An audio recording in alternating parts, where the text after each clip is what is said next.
everyone, welcome back to Kanchan education.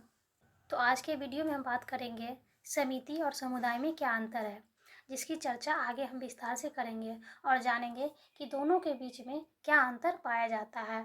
तो समिति और समुदाय जो है समाजशास्त्रीय प्राथमिक अवधारणाएं मानी जाती है। यह दोनों ही अवधारणाएं मानव जीवन के समूह से संबंधित है, इसलिए इनके बीच अंतरों को समझना काफ़ी महत्वपूर्ण व आवश्यक प्रतीत होता है, जो निम्नलिखित है।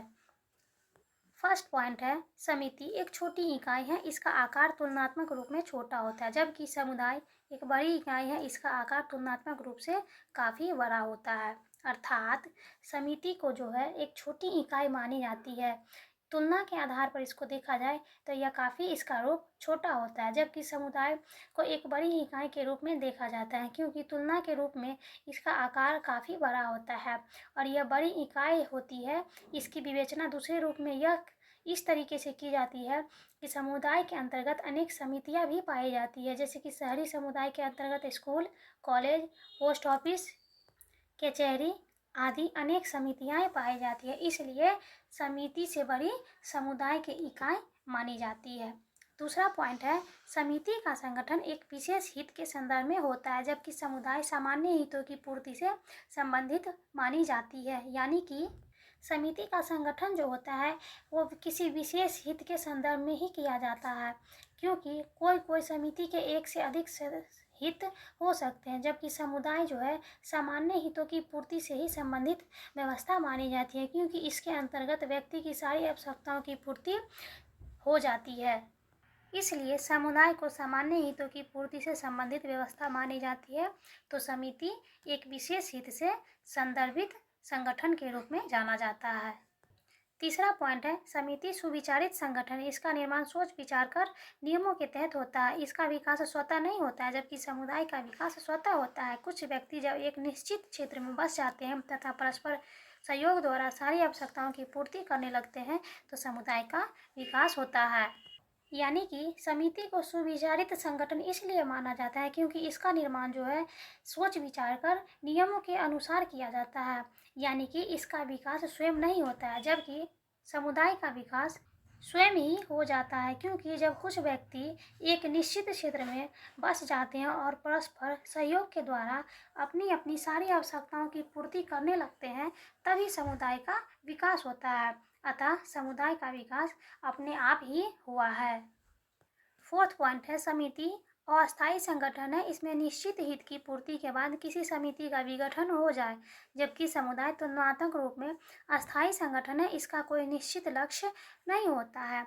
अर्थात समिति को एक अस्थायी संगठन के रूप में परिभाषित किया गया है, क्योंकि यह संभव है कि निश्चित हित की पूर्ति के बाद किसी समिति का विघटन भी हो सकता है, जबकि समुदाय में ऐसा नहीं होता है। वह तुलनात्मक रूप में अस्थायी संगठन के रूप में ही जाना जाता है, क्योंकि इसका कोई निश्चित लक्ष्य नहीं होता है और यह व्यक्ति के सारे लक्ष्यों व आवश्यकताओं के पूर्ति से संबंधित व्यवस्था मानी जाती है। इसलिए समिति अस्थायी संगठन है और समुदाय तुलनात्मक रूप से अस्थायी संगठन माना जाता है।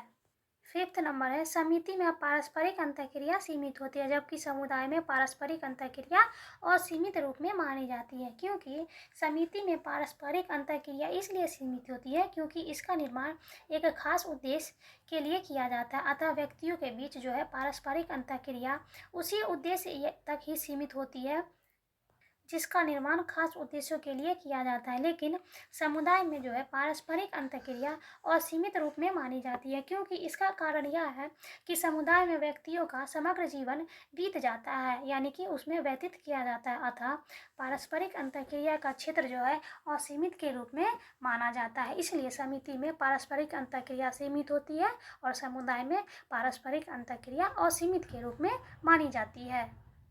नंबर 6 है, समिति में तुलनात्मक रूप में अपनापन की भावना की कमी पाई जाती है। इसके सदस्य एक निश्चित उद्देश्य की पूर्ति से संबंधित होते हैं, फलस्वरूप अपनापन की कमी पाई जाती है, जबकि समुदाय में अपनापन की भावना, हम की भावना, सामुदायिक भावना आदि पाई जाती है, जो व्यक्तियों को एक सूत्र में बांध के रखती है। यानी कि समिति में अपनापन की भावना की कमी इसलिए पाई जाती है क्योंकि इसके सदस्य एक निश्चित उद्देश्य की पूर्ति से संबंधित होते हैं, जिसके फलस्वरूप अपनापन की कमी पाई जाती है। जबकि समुदाय में अपनापन की भावना, हम की भावना, सामुदायिक भावना आदि सभी पाई जाती है और यह भावना ही समुदाय के व्यक्तियों को एक सूत्र में बांध के रखती है, जिससे समुदाय का निर्माण होता है।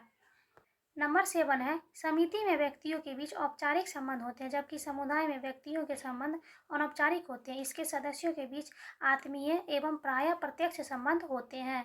अर्थात समिति में व्यक्तियों के बीच औपचारिक संबंध इसलिए माने जाते हैं क्योंकि इसके सदस्य जो होते हैं उद्देश्य एवं नियम के अनुसार एक दूसरे से संबंधों की स्थापना करते हैं और ऐसे संबंध को ही औपचारिक संबंध कहा जाता है। जबकि समुदाय में व्यक्तियों के संबंध अनौपचारिक रूप में पाए जाते हैं क्योंकि इसके सदस्यों के बीच आत्मीयता एवं प्रायः प्रत्यक्ष संबंध होते हैं। ऐसे संबंध को ही अनौपचारिक संबंध कहा जाता है। इसलिए समिति में औपचारिक संबंध पाए जाते हैं तो समुदाय में अनौपचारिक संबंध की भावना पाई जाती है। 8वां नंबर है, समिति में परिवर्तन का गुण होता है। यह एक तरफ आवश्यकता अनुसार बदलते रहते हैं और दूसरी तरफ इसके सदस्यों में औपचारिक संबंध पाए जाने के कारण इसमें स्थिरता बनी होती है। जबकि समुदाय में अस्थायित्व का गुण होता है। इसके जो मौलिक आधार है, निश्चित क्षेत्र, समग्र जीवन एवं सामुदायिक भावना, वे इसे अस्थायित्व प्रदान करते हैं। यानी कि समिति में परिवर्तन का गुण पाया जाता है। यह एक तरफ आवश्यकता के अनुसार बदलता रहता है और दूसरी तरफ इसके सदस्यों में औपचारिक संबंध पाए जाने के कारण जो है इसमें स्थिरता नहीं होती है। जबकि समुदाय में अस्थायित्व का गुण होता है और इसके जो मौलिक आधार है वो है निश्चित क्षेत्र, समग्र जीवन एवं सामुदायिक भावना, वे इसे अस्थायित्व प्रदान करते हैं। नेक्स्ट है, एक समय में एक व्यक्ति एक से अधिक समितियों का सदस्य होता है। यह व्यक्ति की आवश्यकता व उद्देश्य पर निर्भर करता है। जबकि एक समय में कोई व्यक्ति एक ही समुदाय का सदस्य हो सकता है। यानी कि इसमें एक समय में एक व्यक्ति एक से अधिक समितियों का सदस्य बन सकता है और यह व्यक्ति की इच्छा और आवश्यकता पर निर्भर रहता है। लेकिन समुदाय में ऐसा नहीं हो सकता है क्योंकि एक समय में कोई एक ही व्यक्ति समुदाय का सदस्य माना जाता है। 10वां एंड लास्ट पॉइंट है कि समिति साधन है। इसके माध्यम से व्यक्ति अपने उद्देश्य या हित को पूरा करते हैं, जबकि समुदाय साध्य है। यह अपने सदस्यों की आवश्यकताओं की पूर्ति स्वयं करता है, इसलिए समुदाय साध्य के रूप में जाना जाता है। यानी कि समिति को एक साधन माना गया है क्योंकि इसके माध्यम से व्यक्ति अपने उद्देश्य या हित को पूरा कर सकते हैं, जबकि समुदाय को एक साध्य के रूप में जाना जाता है क्योंकि यह अपने सदस्यों की आवश्यकता की पूर्ति स्वयं ही करते हैं, इसलिए समुदाय को साध्य के रूप में देखा जाता है। इस क्रम में उपरोक्त तथ्यों से स्पष्ट होता है कि समिति और समुदाय दो अभिन्न अलग अलग अवधारणाएं मानी जाती है। दोनों की प्रकृति एक दूसरे से अलग है। तो आज का हमारा टॉपिक था समिति और समुदाय में अंतर, जिसकी चर्चा आज हम किए हैं और जाने हैं कि समिति एक छोटी इकाई है तो समुदाय एक बड़ी इकाई मानी जाती है। वहीं समिति का संगठन एक विशेष हित की पूर्ति के संदर्भ में देखा जाता है तो समुदाय का सामान्य हितों की पूर्ति से संबंधित व्यवस्था मानी जाती है। समिति को सुविचारित संगठन माना जाता है तो समुदाय का विकास स्वयं होता है।